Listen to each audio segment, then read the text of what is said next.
रामायण में ऐसे बहुत से गुमनाम पात्र हैं जिनका बहुत कम लोगों को पता है, और पता भी है तो सिर्फ उनका नाम। तो आज हम बात करेंगे ऐसे ही एक गुमनाम पात्र की जिसका नाम काकभुशुंडी है।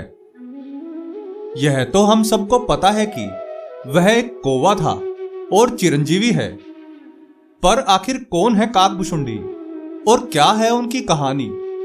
क्यों लेना पड़ा था उन्हें 1000 बार जन्म? क्यों काकभुशुंडी पर क्रोधित हुए थे भगवान शिव? किसने और क्यों दिया था उन्हें श्राप? कैसे माता सीता को छुड़ाने के लिए उन्होंने भगवान श्री राम की मदद की?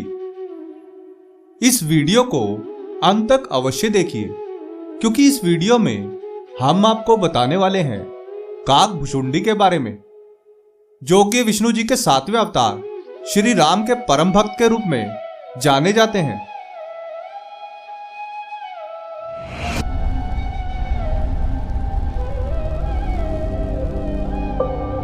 प्रणाम मित्रों, ज्ञान और वैराग्य चैनल में आपका बहुत स्वागत है। यदि आपने अभी तक हमारे चैनल को सब्सक्राइब नहीं किया तो जल्दी से कर ले और वीडियो को लाइक करना ना भूले। तो आइए शुरू करते हैं आज का यह वीडियो।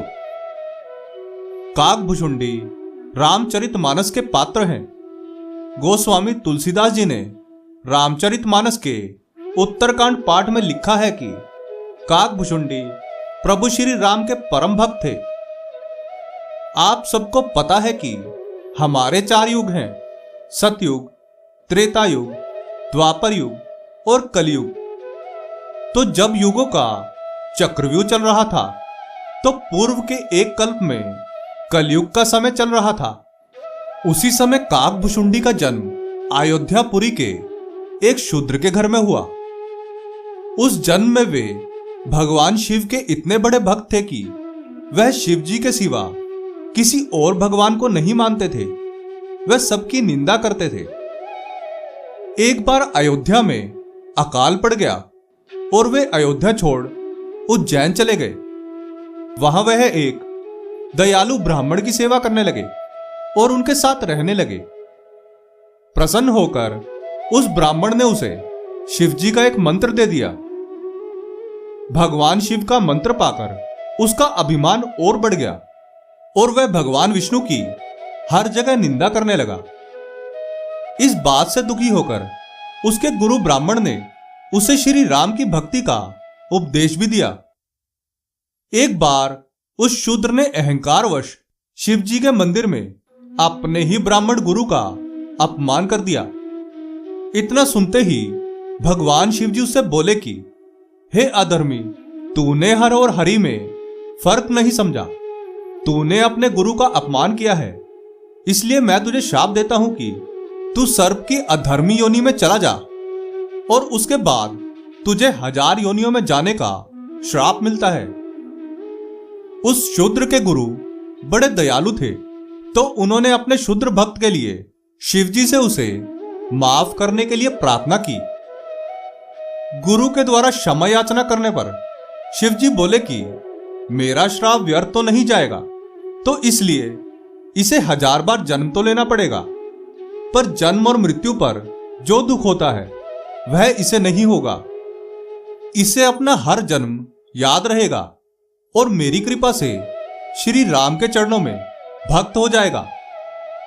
और इस प्रकार वह विंध्यांचल में जाकर एक सांप बन गया। वह जब भी शरीर छोड़ता उसे बिल्कुल दर्द ना होता। वह अपना हर जन्म याद रख सकता था। वह श्री राम के प्रति भक्ति भी करता था। और फिर अंतिम जन्म उसने एक ब्राह्मण का पाया। ज्ञान प्राप्ति के लिए वह लोमस ऋषि के पास गया।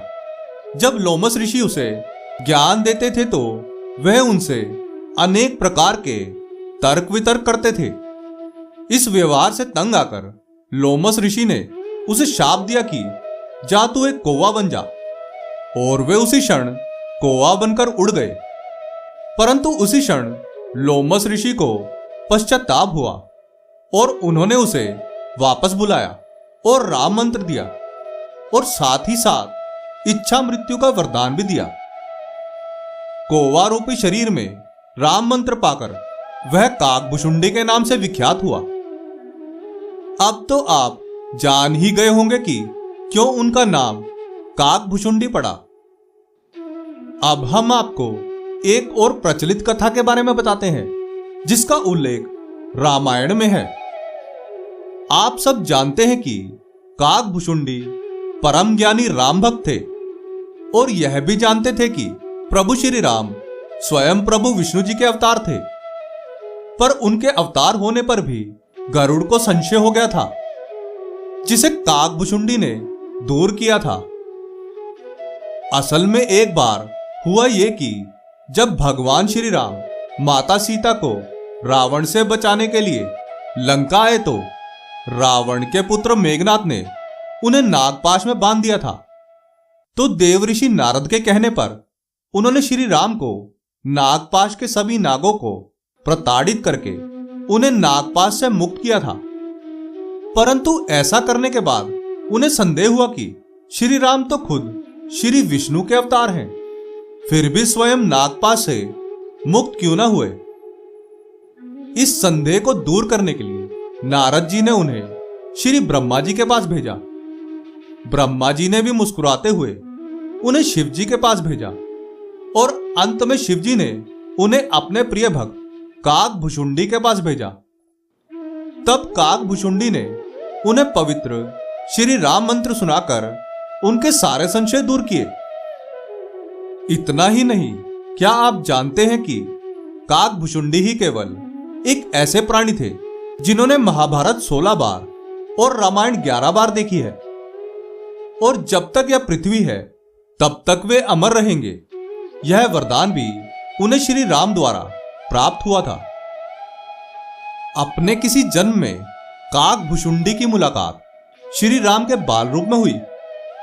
बालक श्री राम खेल रहे थे, वह काकभुशुंडी जी उनका रोटी का टुकड़ा छीनकर उड़ गए। श्री राम उन्हें पकड़ने चले, परंतु वह उड़ते रहे। काकभुशुंडी तीनों लोकों तक गए, पर प्रभु श्री राम से पीछा ना छुड़ा सके। अंत में काकभुशुंडी ने भगवान श्री राम के मुख के दर्शन कर लिए। वह बालक श्री राम ने उन्हें अपने मुख में आकाश गंगा और ब्रह्मांड दिखाए। ऐसा देखते ही काकभुशुंडी ने उनसे दूर उड़ना बंद कर दिया। वह उनके पास आ गए।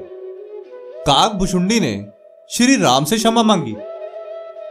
प्रभु श्री राम ने उन्हें माफ करते हुए उनकी इच्छा पूछी तो काकभुशुंडी ने उनकी सेवा का वरदान मांगा।